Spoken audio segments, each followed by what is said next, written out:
welcome to week 6 of our Philippians series titled Resilient Joy. We are so glad that you're joining us, and by now you probably should know that what we do at the start of all of our videos is we actually recap, right? Because we know that Philippians is a letter, and so we want to read the entire letter from start to finish. So as we go through chunks, we're going to continually remember what each of the chunks was about. So that way when we get to the end of the letter and the end of the series, we can say confidently that we know how the whole letter of Philippians goes. So week 1, we started with, well, who is this letter written to?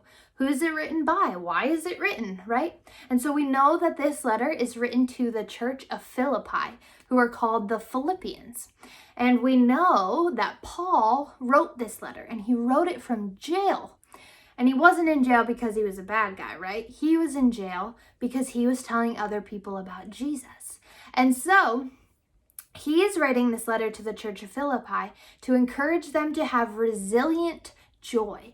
Resilient is a word that basically means joy that can withstand the hard things, that you are still joyful even when things aren't going your way. And that's where the church of Philippi found themselves, right? So they were off to a really awesome start, and the church was going great, and everything was good. And then some hiccups started happening and things didn't go quite as they'd planned. And so Paul is writing this letter to encourage them, to say, keep going. And so we jumped then into week 2, where Paul spends the whole first section of chapter 1 just giving overwhelming thanks and gratitude to the church of Philippi for their friendship, their partnership, and their prayers and the way that they've encouraged Paul.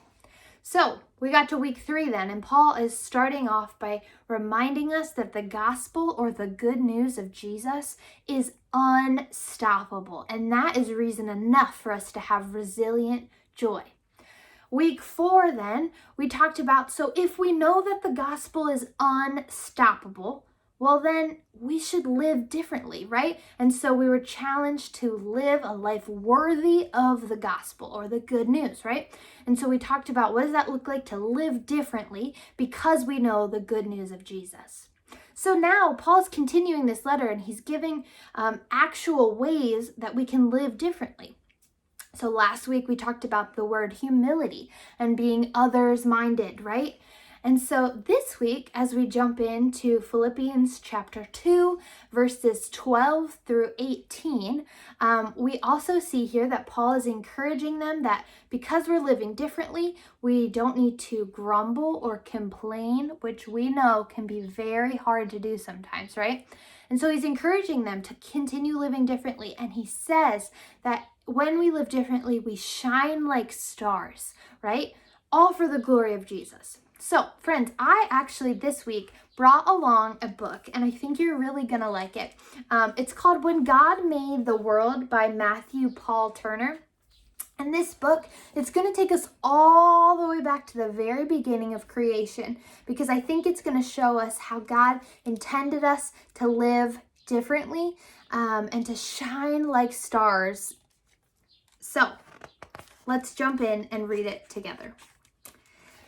Okay, it says, in the very beginning, before anything was, before God started doing what it is God does, when all that existed was wide open space, God imagined a universe and began to create.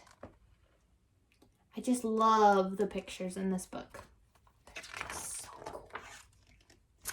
God hung trillions of lights, stars big and stars bright. God turned the dark sky into a glorious sight.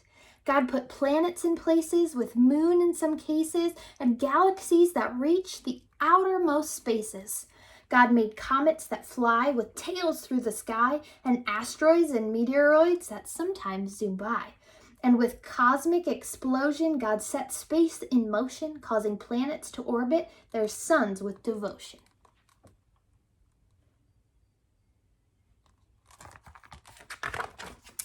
And somewhere amid all of the swirling light, inside a cluster of milky white, among stars and planets and cosmic dust, God made a place for the story of us. Because when God made the world, God displayed heaven's glory for you and for me and for all the world's stories. Our planet God made a blue and green sphere and designed it to orbit the sun once a year. God made daytime and nighttime, climates and seasons, and all kinds of weather that varies by region. God made continents and oceans, islands and seas, a north and a south pole that God put in deep freeze. God carved rivers and brooks, mountains and caves, made beaches with sand and huge crashing waves. God made tropics and plateaus, glaciers and meadows, marshes and tundras, and erupting volcanoes. God made some places high, with peaks in the sky, and places where snowflakes still fall in July. And in quite a few spots, God made it so hot. Should you visit, just know you must drink a lot. God made valleys so low and geysers that blow, and under Earth's surface, God made well springs that flow. What do you prefer, cold weather or warm weather?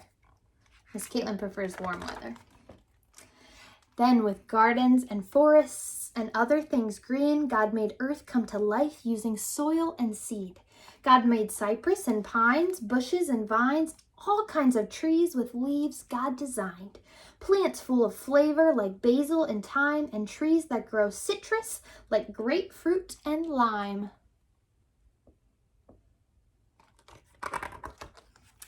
God made flowering plants that enchant. While most you can touch, God made some you can't. Roses, be warned, are prickly with thorns, and there's an African melon God covered in horns. And poison ivy's backlash, giving you a rash. Wherever it touches, you'll itch and you'll scratch. But don't let that stop you. Run barefoot through grass, pick a flower or two, or a bouquet perhaps. Find a tree you can climb, or with a seat and some twine, build your very own swing or a backyard zip line.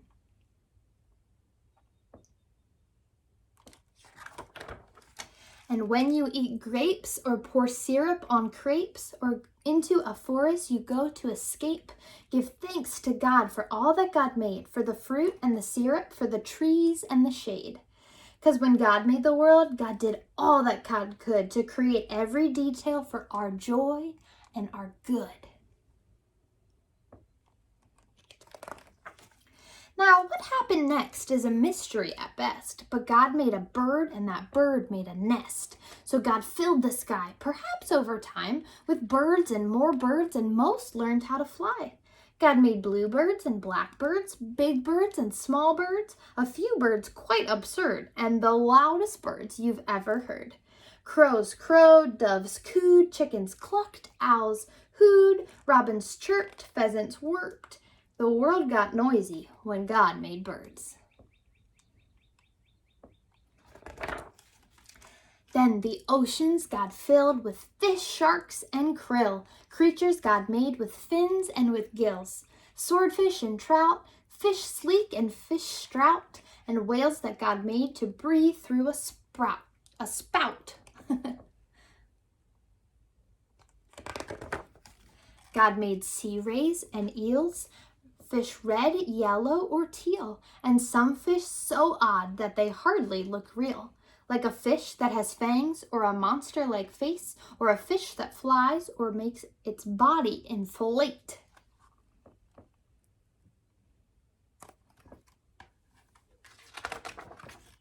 And wherever a river, ocean, or sea touches dry land, there's likely to be all sorts of creatures living their lives on land and in water. That's how they'll survive. Like otters and frogs, turtles on logs, and crocodiles gathering in swampy bogs. Do you see the crocodile hiding? And then God made cows, horses, and goats, and God made gibbons with inflatable throats. God planned lions to roar and tigers to pounce, and kangaroos, God thought, let's make you bounce. God made bears to growl, moles to plow, and under full moons, coyotes to howl. Donkeys brayed, giraffes bleated, jaguars prayed, rhinos stampeded, bunnies hopped, and beavers chopped, and in muddy pools, hippos plopped.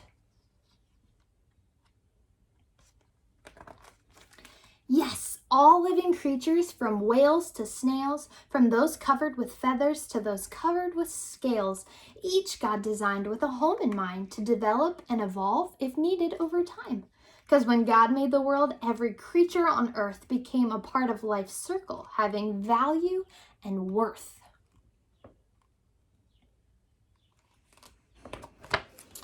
And God made people like you and me, people with souls, people with stories, a global family tree. God made us all flesh and bone, covered in skin, and made all our bodies to have hearts beating within. God gave us bellies and legs, fingers and toes, and fashioned our faces with eyes, mouth, and a nose. God made our bodies uniquely equipped for walking and talking, to eat and to skip. God wired our brains to feel love and feel pain, to process and learn, to read and retain. But despite all we share, we're also unique. God made us all human with just a few tweaks.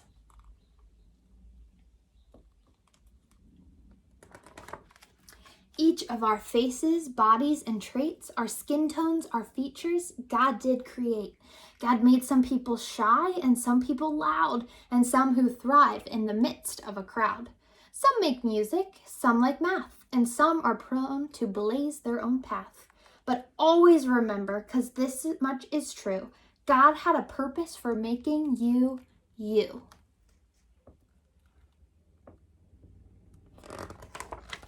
So use every gift, every talent or shtick, make the world better with your God-given trick. Bring smiles to faces, show love and good graces. Discover a star, a planet or moon, or help keep a forest from dying too soon. Save a whale, hug a tree, protect every bee. Recycle, repurpose, reject apathy.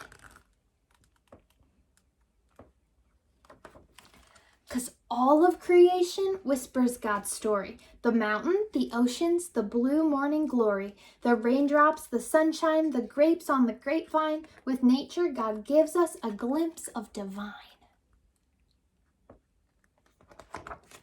And just like a star might showcase God's light, or a waterfall gives us a sign of God's might, the same could be said of me and of you. How we live, how we love, tells God's story too.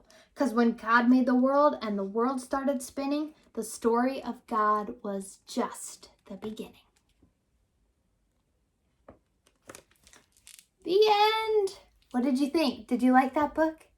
It's one of my favorites, but I also love how I think it ties in with where Paul was writing this section of Philippians, right? He's talking about how if we're not grumbling, if we're not complaining, if we're living in unity, that we're able to shine like stars and people can see that we're living differently because we are living for Jesus, right? So friends, may I encourage you this week, let's shine like stars. Let's live differently because we know Jesus and because we know the good news of the gospel, which is unstoppable, right?